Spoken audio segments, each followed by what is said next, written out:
Today we're diving into one of the most powerful, yet often overlooked editing techniques: cutting to the beat. This one simple trick can instantly make your videos feel more professional, more dynamic, and way more engaging for your audience. Seriously, it's a game changer. So, what exactly is cutting to the beat? It is the art of synchronizing your visual cuts, the moments you switch from one clip to another, with the rhythm of your background music.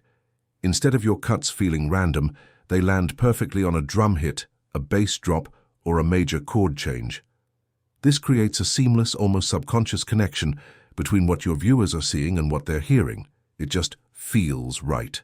Think about your favorite movie trailers or high-energy sports montages. What do they all have in common?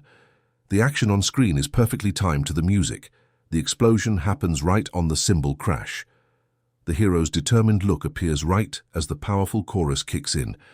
It's not a coincidence, it's intentional, and it's what makes those sequences so incredibly impactful. So how do you actually do it? Let's get practical. The first step is to choose your music wisely. Don't just slap any track on your timeline. Listen to the song first and find a piece with a clear, consistent rhythm and distinct beats. Pop, electronic, and hip-hop are often great choices because they have a very defined four-on-the-floor beat that is easy to follow. Once you have your music in your editing software, look at the audio waveform. You'll see visible peaks and spikes. These are your best friends.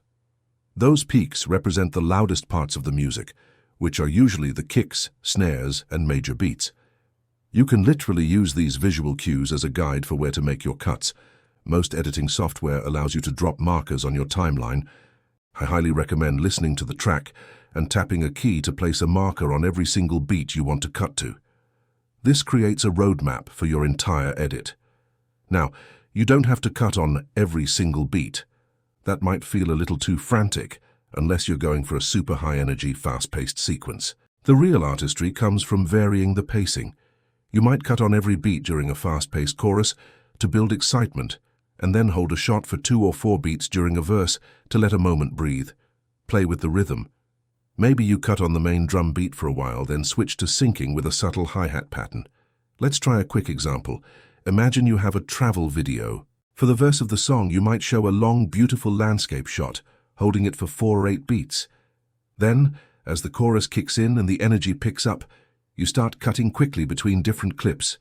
A shot of you laughing, a close-up of local food, a quick pan of a bustling market, all landing on the beat. The change in cutting speed guided by the music tells a story and controls the emotional energy of the scene. This technique is incredibly versatile. It works for vlogs, tutorials, product showcases, cinematic shorts, you name it. It gives your video a pulse, a heartbeat that pulls the viewer in and keeps them locked in. It's the difference between a video that feels like a random slideshow and one that feels like a polished professional production. So, the next time you're in the editing bay, don't just treat your music as background noise. Let it be your guide. Find the beat, mark your timeline, and start syncing your cuts. I promise it will elevate your content to a whole new level. Thanks so much for watching. If you found this tip helpful, do me a huge favor and hit that like button and subscribe for more editing tricks.